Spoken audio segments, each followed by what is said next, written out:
É. Boa noite, né, Janaína? Então, Boa começando aí o noite. Tem como capítulo aumentar 5. só um pouquinho a tela Oi? do slide? Tem como aumentar só um pouquinho? Ela tá no máximo, Janaína. Já? Já tá no máximo. Melhorou? Deixa eu ver aqui mais pra baixo. Você só ir mais para perto um pouco. Pronto. Pronto. Melhorou? Melhorou um pouco. Pronto. Esse é o máximo que ela vai. Certo? Então, vamos lá. Então, os conteúdos desses slides, né, baseado no livro de Engenharia de Software Moderna, de Marco Túlio Valente. E começar uma introduçãozinha, né? Que projeto de software é uma solução de um problema que consiste na implementação de um sistema que atenda os pré-requisitos funcionais e não funcionais definidos por um cliente, ou Product Owner, né? O dono do produto. Para conseguir chegar nessa solução, devemos decompor o problema em partes menores, implementar essas partes de forma independente e as partes devem ser abstratas. O que quer dizer com abstração? Abstração é uma representação simplificada de uma entidade. E a complexidade é combatida por meio dessas abstrações. Certo? Aí temos como exemplo um compilador, tá? Que é dito lá no livro. O que faz um compilador? Dado um programa em uma linguagem X, deve se converter em uma linguagem Y. Essa linguagem Y geralmente é uma linguagem de máquina. Tá? E o compilador ele é dividido em 4 partes básicas. Pode ter mais partes, mas basicamente são essas 4 partes. Temos o analisador léxico, que lê o arquivo e divide em tokens. Temos o analisador sintático, que analisa os tokens e monta um AST, que é um Abstract Syntax Tree, uma árvore de sintaxe abstrata. Temos um analisador semântico, que detecta erros de tipo e outros tipos de erro. E gerador de código, que converte o programa da linguagem X para a linguagem Y. Certo? Então, essas 4 partes aí foi que a gente pegou o problema em si, o grande problema, que era transformar uma linguagem X em linguagem Y, dividimos em 4 partes, e cada parte dessa é uma abstração, que tem exatamente uma única coisa a se fazer, uma única atividade a ser feita. Bom, dentro do projeto de software temos as seguintes propriedades que o projeto de software deve possuir, que é integridade conceitual, o ocultamento da informação, a coesão e o acoplamento. Os princípios de projeto visam garantir que um determinado projeto atenda essas propriedades e vamos utilizar métricas para quantificar essas propriedades. O que é integridade conceitual? Um sistema não pode ser um amontoado de funcionalidades sem coerência e coesão entre elas. A falta de padronização revela falta de integridade conceitual. Como é que a gente pode identificar essa falta de padronização? Temos variáveis com padrões de nomes diferentes, como nota total, usando camel case, e nota total, usando snake case. Tá? Temos 2 frameworks web em parte diferente do sistema. Temos 2 problemas parecidos utilizando diferentes estruturas de dados e inconsistência no acesso à informação, onde podemos ter acesso à informação via arquivo ou via parâmetro. Isso tudo revela uma falta de integridade conceitual de um sistema de software. O ocultamento da informação. Módulos devem esconder detalhes de implementação que estão sujeitos a mudanças. A modularização é um mecanismo capaz de tornar sistemas de software mais flexíveis e fáceis de entender, reduzindo assim o tempo de desenvolvimento. Módulos aí nesse contexto pode ser classes, métodos, funções, pacotes ou componentes. Qual é as vantagens do ocultamento de informação? Temos o desenvolvimento em paralelo. Quando classe oculta suas principais informações, fica mais fácil de implementar em paralelo por desenvolvedores diferentes. Temos flexibilidade a mudanças. Quando classe oculta um detalhe de implementação do resto do sistema, torna mais fácil trocar sua implementação. E facilidade de entendimento. Não é preciso entender toda a complexidade do sistema, mas apenas as classes pelas quais ficou responsável. Ainda em ocultamento de informação, uma classe para ser útil deve tornar algum de seus métodos públicos. Código externo que chama método de uma classe é dito ser cliente da classe. O conjunto de métodos públicos de uma classe define a sua interface. Interfaces devem ser estáveis, pois mudança na interface de uma classe pode demandar atualizações em seus clientes. Como exemplo de ocultamento de informação, nós temos seguinte código em Java. Nós temos a classe estacionamento com um atributo do tipo público, tá? Aqui public, uma hash table, que é um atributo chamado veículos, certo? E temos aqui instanciamos no construtor dessa classe o atributo veículos e diretamente, veja só, diretamente instanciamos uma classe de estacionamento e diretamente colocamos os dados na estrutura de dados. Tá? Isso quebra o ocultamento de informação. Não temos ocultamento de informação aí. Como é que a gente resolveria esse problema? A gente resolveria essa falta de ocultação da seguinte maneira. Implementaríamos um método do tipo público chamado estaciona e colocaríamos o atributo como tipo privado, private.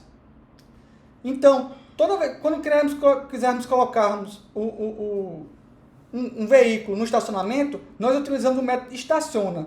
Dessa maneira, nós temos um acesso indireto à estrutura de dados interna dessa classe de estacionamento. Não estamos acessando mais diretamente. Dessa maneira, estamos ocultando a informação, fazendo o ocultamento de informação da classe de estacionamento. Getters e setters são os métodos de acesso de leitura, no caso os getters, e acesso de escrita, no caso os setters, usados na maioria da linguagem orientada a objetos. Não são uma garantia de estar ocultando dados da classe, acabam sendo um instrumento de liberação de informação. São uma alternativa melhor que dar acesso direto a um atributo da classe, pois é possível mudar a implementação sem impactar em clientes da classe. Coesão. Toda classe deve implementar uma única funcionalidade ou serviço, ou toda classe deve ter uma única responsabilidade no sistema. As vantagens: facilita a implementação, entendimento e manutenção da classe. Facilita a alocação de um único responsável por manter uma classe, no caso o desenvolvedor, né? Facilita o reuso separar aqui, o reuso e teste de uma classe. É mais fácil manter uma classe coesa do que uma com várias responsabilidades. Um exemplo de coesão. No caso da falta de coesão, nós temos uma função sin ou cosseno, que recebe um atributo, um parâmetro x e um outro parâmetro chamado op, de operação. Se a operação for igual a 1, ele calcula e retorna o seno de x. Se não, ele calcula e retorna o cosseno de x. Ou seja, temos uma função que está fazendo duas coisas. Está fazendo duas coisas, né? Tem duas funcionalidades. Qual seria a melhor solução nesse caso? Ter duas funções. Uma chamada seno, que calcula só o seno, e outra chamada cosseno, que calcula só o cosseno da função. Do parâmetro x, na verdade. Outro exemplo de coesão que temos aqui é uma classe stack. No caso, pilha, né? Que temos os métodos empty, pop, push, size, que, de certa maneira, operam em cima de uma pilha de dados, né? Vejamos que ela está coesa essa classe aqui, porque ele só atua em cima dos atributos, em cima dessa pilha. Certo? E temos aqui também a classe estacionamento, que, como temos atributos nome de gerente, fone de gerente, CPF gerente, endereço de gerente. Isso aqui me indica que deveria ter uma classe aqui chamada funcionário, em vez de nome gerente, fone de gerente, CPF gerente, endereço de gerente. Tá? O que está quebrando a coesão da classe estacionamento. Deveria ter uma classe funcionário aqui. Acoplamento. É a força de conexão entre duas classes. Existem dois tipos de acoplamento. O acoplamento aceitável e o acoplamento ruim. O acoplamento aceitável é o quê? A classe A usa apenas método público da classe B. Públicos. Depois eu corrijo aqui. Públicos. A interface provida por B é estável. Não muda com frequência. E o acoplamento ruim? Quando uma classe A realiza um acesso direto a um arquivo ou banco de dados da classe B. Quando as classes A e B compartilham uma variável ou estrutura de dados global. Quando a interface da classe B não é estável. Então, temos todas as situações aí, nós temos acoplamento ruim. Tem um mantra que devemos seguir, que um acoplamento maximize a coesão das classes e minimize o acoplamento entre elas. Não se deve eliminar completamente o acoplamento de uma classe com outras classes, pois é natural que uma classe precise de outras. O que a gente faz é minimizar o acoplamento e maximizar a coesão. Exemplo de acoplamento. Nós temos uma classe A com método, uma função, um método privado, f, que ele declara uma variável total, lê um arquivo e lê um valor inteiro desse arquivo. E coloca um valor na variável total. E temos aqui na classe B, temos o quê? Temos de maneira semelhante, mas ao invés de ler o valor, ele escreve o valor. Então, temos aqui uma classe que lê e uma classe que escreve. Ou seja, nós temos um acoplamento dessas duas classes. Se eu mudar alguma coisa na classe B, ela vai impactar na classe A e vice-versa. Aliás, se eu mudar o tipo de arquivo aqui, ele vai impactar tanto na classe A quanto na classe B. Ou seja, elas estão fortemente acopladas. Então, como é que eu resolvo esse problema? Eu uso uma classe B, tá aqui, onde eu coloco o método getTotal e eu vou ler, no caso, eu vou escrever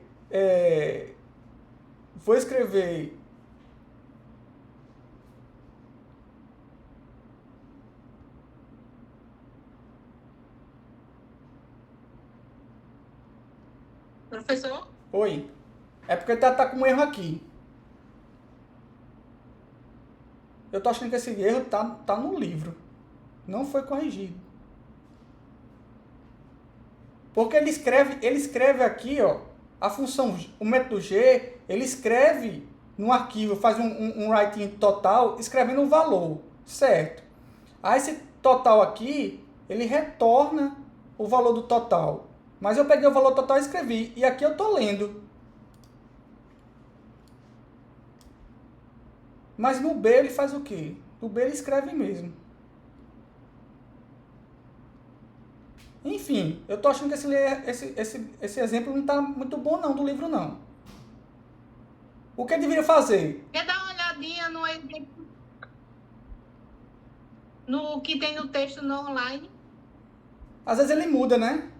O senhor já comparou? Não comparei não. Mas eu acho que ainda deve estar errado lá no livro online, viu? Bom, enfim. Ele pega aqui o getTotal, mas o importante, vamos abstrair essa parte aqui, certo? O importante é o seguinte, o importante é que B opera em cima do arquivo e A só usa um objeto de B. Esse é que é o ponto importante, certo? A, se você notar, A não está operando mais o arquivo. A operação do arquivo foi centralizada em B, certo? O que deve estar errado aqui é como ele faz a operação em B, certo? É como faz a operação em B. Ele devia estar aqui recebendo um total ou passando um total como atributo, alguma forma, para escrever aqui no arquivo, certo? E aqui ele está lendo o total. Que estranho. Mas enfim, o cara do livro fez dessa maneira, não está legal não, mas vamos em frente. O que importa é, como eu estava dizendo, o que importa é que a classe A recebe um atributo de B, um objeto de B, e ele vai consultar B. E B é que opera em cima do arquivo. Ó. Tá vendo, Janaína? B opera no arquivo. No exemplo anterior que nós tínhamos tanto B, aqui, ó, B está escrevendo no arquivo, e também temos a A que lia do arquivo. Certo? Isso é que é o ponto errado.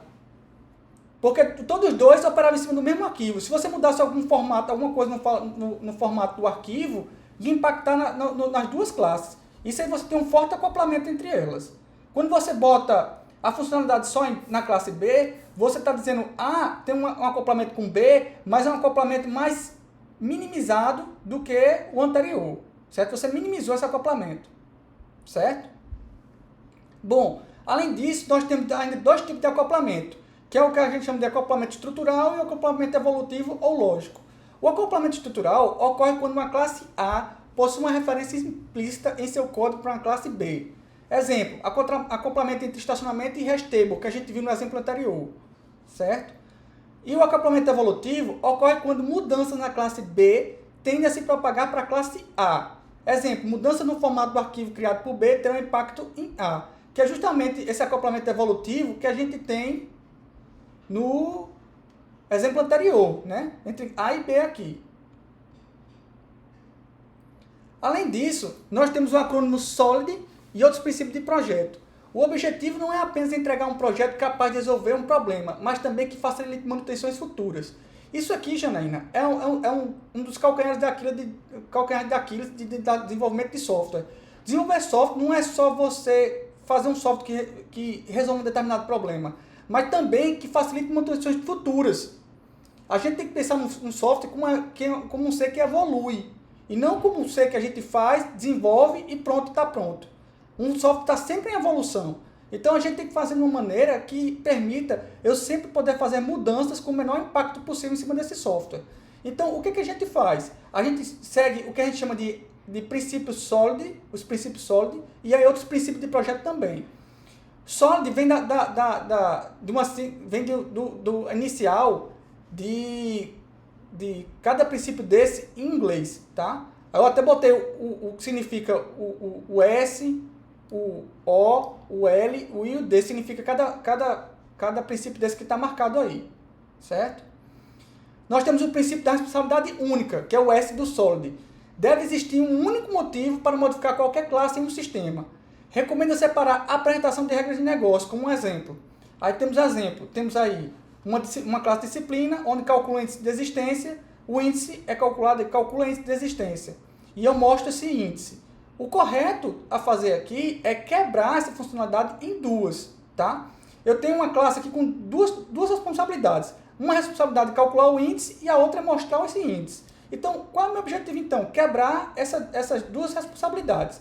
Uma, que é essa de baixo, a disciplina, ele calcula apenas o índice da existência e retorna esse índice. E a outra recebe um objeto disciplina como parâmetro, pega invoca o cálculo índice de existência e depois mostra. Ou seja, eu quebrei a funcionalidade em duas. Uma, ele calcula o índice de existência e a outra só imprime esse índice de existência. Nós temos o princípio de segregação de interfaces, que é o I do SOLID. É um caso particular de responsabilidade única com foco em interfaces. Interfaces têm que ser pequenas, coesas e específicas para cada tipo de cliente. O objetivo é evitar que clientes dependam de interfaces com métodos que eles não vão usar. Como exemplo, temos aqui uma interface funcionário com os métodos getSalário, getFGTS, getSiap, em que getFGTS apenas funcionários CLT vão utilizar esse método e getSiap apenas funcionários públicos vão utilizar esse método. Qual é o problema aqui? Se eu criar um funcionário que não seja CLT ou público, ele vai ter esses dois métodos aqui. Tá entendendo? Ele vai ter esses dois métodos que não vai servir para nada. Então, o que é que eu deveria fazer no princípio da segregação de interface? Eu deveria quebrar essa interface em mais duas interfaces.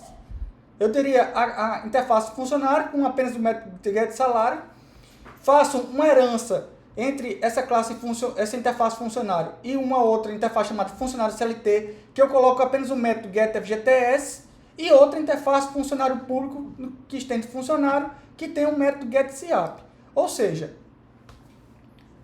se eu quiser um funcionário normal apenas com salário, eu vou implementar a interface funcionário. Se eu quero um funcionário que seja CLT, eu vou implementar a interface funcionário CLT. Se eu tenho um funcionário que vai ser funcionário público, eu faço implementar a interface funcionário público. Porque cada um vai ter um método getSalário, né? E vai ter uns métodos específicos a cada um. Certo? Princípio da inversão da dependência, o D do SOLID. Clientes devem depender de interface ao invés de classe concreta. O nome mais intuitivo seria prefiro interfaces a classes. Como exemplo, eu tenho o seguinte código. Eu tenho uma função f, que ele invoca projetor LG projetor. Ele cria um new projetor LG. Ele cria um novo objeto projetor LG. E ele passa esse objeto para uma função ou método G. No parâmetro do objeto G, temos projetor. Esse projetor aqui é um projetor específico. Desculpe, é um projetor genérico, não é um projetor específico. Ou seja, eu posso passar para cá como parâmetro um projetor LG, um projetor Samsung, um projetor de qualquer marca para esse atributo G, porque ele é genérico. Ou seja, eu estou desenvolvendo voltado para a interface e não voltado para uma classe específica. Se eu tivesse aqui como parâmetro projetor LG, ele só ia servir para essa chamada daqui, não ia servir para mais nenhuma outra chamada. É por isso que eu devo programar voltado para interface e não para classes concretas. Prefira composição ou herança. Basicamente, existem dois tipos de herança. A herança de classes, que é classe, quando eu tenho um código, por exemplo, em Java, class A extends B, que estende B, que nesse caso envolve reuso de código, porque a classe A vai aproveitar o código que está na classe B, e temos a herança de interface, no caso, interface I extend J, que não envolve reuso de código. Herança expõe para a subclasse detalhes de implementação da classe Py. Logo, diz que a herança viola o encapsulamento da classe Py. Entre herança e composição sempre é a melhor solução. Prefiro composição e herança. Na solução via herança, nós temos o seguinte código. Se eu for criar uma classe pilha, eu tenho class stack extends ArrayList. E a solução via composição, class stack, onde eu declaro um atributo do tipo ArrayList com elementos. Por que a solução via composição é melhor do que a solução via herança? Porque na classe stack, em termos conceituais, não é um ArrayList, mas sim uma estrutura que pode usar um ArrayList na sua implementação interna. Quando eu digo class stack extend ArrayList, eu estou dizendo o quê? Eu estou dizendo stack é um ArrayList. E na verdade eu não tenho que stack é um ArrayList, mas sim stack utiliza um ArrayList para guardar os seus elementos. E quando eu uso herança também, que é o problema, mais um problema, a classe stack irá dar métodos como getSet que não fazem parte da especificação de pilhas. Ou seja, eu vou ter métodos getSet que não são utilizados por uma pilha, mas sim por ArrayList. Está errado aqui, né? ArrayList. O princípio de Demeter. A implementação de um método deve invocar, está errado aqui, invocar apenas os seguintes outros métodos. De sua própria classe, é o caso 1, de objetos passados como parâmetros, caso 2, de objetos criados pelo próprio método, caso 3, e de atributos da classe do método, caso 4. Aqui, nós temos exemplo do princípio de Demeter. Está aqui. O método o método M1 evoca F1. Então, é um método da própria classe, tudo bem.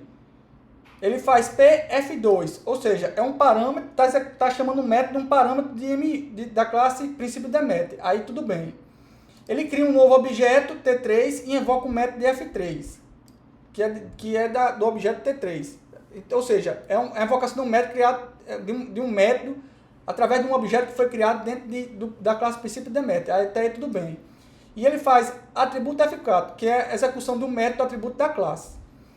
Agora, um método M2 que viola o princípio de Demeter. Nós temos um parâmetro P, onde chamamos P getX, getY, getZ, com o método faça alguma coisa. Ou seja, eu estou pegando o objeto X, que pega o objeto Y, que pega o objeto Z para fazer alguma coisa. Isso, dessa maneira, ela viola o princípio de Demeter. O princípio aberto e fechado. O O do Solid. Uma classe deve estar fechada para modificações e aberta para extensões. Tem como objetivo a construção de classes flexíveis e extensíveis, capazes de se adaptarem a diversos cenários de uso, sem modificação no seu código-fonte. Exemplo, a classe Collections de Java. Vamos dar uma olhadinha com mais cuidado na classe Collections de Java. Eu crio uma lista de nomes, João, Maria, Alexandre, Zé, e invoco via collections, faço collections.sort, passando essa lista de nomes. Quando eu mandar imprimir essa lista de nomes, ele vai mostrar o seguinte resultado. Vai mostrar Alexandre, João, Maria, José e Zé. Ou seja, ordenou de maneira alfabética essa lista de nomes. Agora, e se eu quiser ordenar de acordo com o tamanho da string? Ou seja, Zé vem primeiro porque só tem 2 caracteres. João vem segundo porque tem 4. Maria tem 5. E Alexandre tem 3, 6, 9 caracteres. Certo? Para poder fazer isso, eu tenho que criar um objeto comparator. Então, eu vou criar um objeto comparator, no qual eu passo 2 strings, e nessas 2 strings, eu calculo aqui o tamanho de cada um e faço uma menos a outra. Quando eu faço a primeira menos a segunda, eu vou obter um número inteiro que refere-se a possibilidade de ordenar cada um de maneira de acordo com a quantidade de caracteres de cada um. Ou seja, eu passo collections.sort usando o nome e o comparator. Tá errado aqui, é comparator, não comparator. É comparator. E manda imprimir os nomes. E o resultado vai ser Zé, João, Maria e Alexandre, né? Ordenado de acordo com o tamanho da string.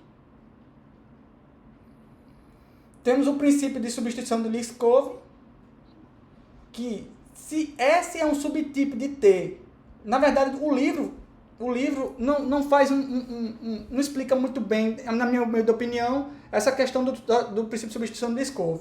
Então eu peguei como referência uma referência lá na Wikipedia, que diz: se S é um subtipo de T, então objeto do tipo T em um programa pode ser substituído por objeto do tipo S, sem alterar nenhuma das propriedades desse programa. Tá aí a referência de onde eu tirei isso. O que isso significa? É bem básico isso aqui.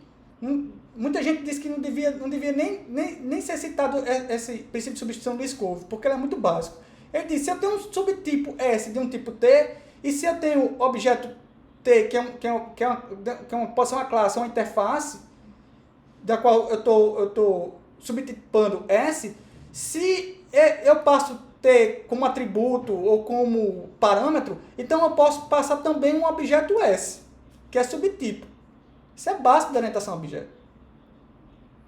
Como exemplo de código, eu tenho o seguinte: eu tenho uma função f que passa como parâmetro um objeto A, e eu invoco o método G no objeto A. Então, se B1, B2 e B3 são subclasses de A, podemos ter new B1, new B2 e new B3. Porque como eles B1, B2 e B3 são subclasses de A, eu posso passar B1, B2 e B3 como sendo objetos de A. Deu para entender aí? Uhum. É bem simples, é básico. Tem um subclasse. Só ressaltando que na hora quando for calcular, o senhor ainda vai chegar nessa parte, né? É o que? Desculpa? Na hora quando for calcular o CBO e o LCOM, lembrando que vai de novo uma pastinha zipada, professor, no seu e-mail, e a outra parte eu vou mandar para o PDF lá no AVA, viu? Tá certo, pode deixar. A questão, ela pede aí. Tá certo, pode deixar, eu olho os dois, viu? Agora a correção eu boto só no AVA, tá bom? Que nem eu fiz do outro exercício. Quando eu corrigi, eu botei todas as correções no AVA, tá certo? Tá bom. Tá, ok. Pronto. Vamos continuando. Temos agora métricas de código-fonte. Qual é a ideia dessas métricas? Elas visam quantificar a propriedade de um projeto de software e permitem a avaliação da qualidade de um projeto de forma mais objetiva. Quais são as propriedades que são avaliadas? Eu tenho o tamanho, que é o line of code, a quantidade de linhas de código. Temos a coesão, que é o LCOM, o acoplamento, que é o CBO, e a complexidade, que é CC. Complexidade ciclomática. O tamanho, chamada de LOC, Lines of Code, baseia-se em contar a quantidade de linha de código, usada para medir o tamanho de uma função, classe, pacote ou sistema inteiro. Não deve ser usado para medir a produtividade dos desenvolvedores. Por que não deve ser usado? Porque, por exemplo, depende da complexidade de um determinado código que um desenvolvedor está fazendo. Se um desenvolvedor pega um código mais simples, vamos supor que ele desenvolva 100 linhas de código, e outro pegou um problema muito mais complexo, mas conseguiu resolver com 10 linhas de código. Quem é mais produtivo? O que fez com 100 linhas de código ou com 10? Isso é muito subjetivo de ser feito. Se a gente for usar só quantidade de linha de código, a gente está escondendo essa subjetividade aí. Então ela não é adequada para medir a produtividade dos desenvolvedores. Outras metas de tamanho que pode ser usado: número de métodos, número de atributos, número de classes e número de pacotes. A coesão, conhecido como LCOM, significa Lack of Cohesion Between Methods. Quanto maior o valor LCOM, maior a falta de coesão de uma classe e, portanto, pior o seu projeto. O LCOM de C, onde C é a classe, é o número de pares de métodos dentre todos os possíveis pares de métodos de C que não usam atributos em comum, isto é, a interseção deles é vazia. Aí suponha que eu tenho o seguinte código. Eu tenho uma classe A com os atributos A1, A2, A3. É o método M1, no qual eu seto A1 igual a 10, A2 igual a 20. M2, eu faço um system.out.ln de A1. A3, eu atributo 30. E o M3, eu só faço mostrar o valor de A3. Então, vamos montar uma tabelinha. Eu tenho a seguinte possibilidade de métodos: M1, M2, M1, M3 e M2, M3. São todas as possíveis pares de métodos. Então, entre M1 e M2, o que é que eu tenho no conjunto A com relação ao método M1? Eu tenho M1, ó, trabalhar entre o atributo A1 e A2. Então, eu coloco M1, A de M1 é A1, A2. E o A de M2? M2, ó, trabalha com A1 e A3. Então, está aqui, A1, A3. O que é que eles têm em comum? O atributo A1. Então, eu coloco, a interseção dos conjuntos é A1. Entre o método M2 e M3, eu tenho o quê? O A de M1 é A1 e A2. E o de M3 é quem? É só A3. Só trabalha em cima do atributo A3. Então, temos o A de M1 é o conjunto A1, A2. E o A de M3 é o elemento A3. A interseção entre esses dois conjuntos é vazia. E temos os pares do método M2 e M3. O A de M2 é A1. Cadê? O método A de M2 trabalha em cima do atributo A1 e o atributo A3. E o de M3 é só em cima de A3. Então temos o A de M2, A1, A3 é o par A3. E o A de M3 é o A3. Ou seja, qual é a interseção desses dois conjuntos? É o atributo A3.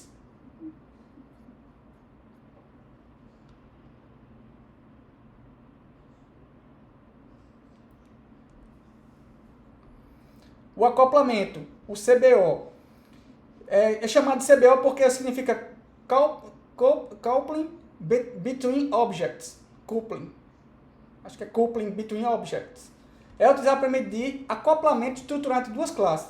Diz que A depende de uma classe B quando A chama um método de B, A acessa um atributo público de B, A herda de B, A declara uma variável local, um parâmetro ou um tipo de retorno do tipo B, A captura uma seção do tipo B, A lança uma seção do tipo B, ou A cria um objeto do tipo B. Como exemplo, temos aqui, ó, a classe A estende T1, implementa T2. Então, temos T3 como atributo A, T4 retornando aqui do método M1, T5 sendo passado como parâmetro, o T6 sendo lançado como exceção e uma variável local T7. No método M2, temos uma variável, um objeto T8, que está sendo criado, e temos capturando uma seção T9.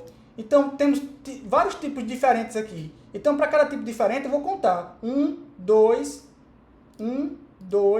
3, 4, 5, 6, 7, 8, 9. Então, o CBO dessa classe A vai ser igual a 9, porque eu tenho quatro atributos.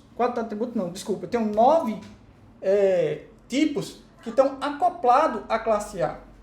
Tem certo tipo de acoplamento, que foram descritos de acordo com o que estava escrito aqui. Ou A chama um método de B, ou A acessa um atributo público de B, ou A rede de B, ou A declara uma variável local para um tipo de retorno do tipo B, ou captura uma seção do tipo B, ou lança uma seção do tipo B, ou cria um objeto do tipo B. Se está listado em uma dessas aqui, eu vou contar uma unidade. E a complexidade ciclomática, chamada também de CC, é medir a complexidade do código de uma função ou método. O CC é dado com o número de comandos de decisão em uma função mais um, em que o comando de decisão pode ser um if, um while, um case, um for e etc. O menor valor de CC é 1, não há comandos de decisão. Ou seja, eu tenho um código que não tem nem if, nem while, nem case, nem for, nem nada. Então, um limite superior aceitável, mas não mágico, é CC igual a 10. O que eu quero dizer com isso? Eu quero dizer que no artigo que foi descrito o CC, a complexidade ciclomática, o autor disse, olha, eu posso ter um limite superior aceitável até 10, mas ele fala não mágico porque ele deve ter obtido esse número, chegado de maneira empírica a esse número. Por isso que ele diz que não é mágico. Ele tirou esse número da onde? Não tirou da cartola. Ele deve ter tirado de alguma maneira. Como é que ele tirou? Deve ter examinado alguns projetos de software e dito, ó, nesses projetos de software aqui a complexidade são bons projetos de software que eu conheço, a complexidade ciclomática não é maior que 10. Então, esse é um número bastante razoável. E só.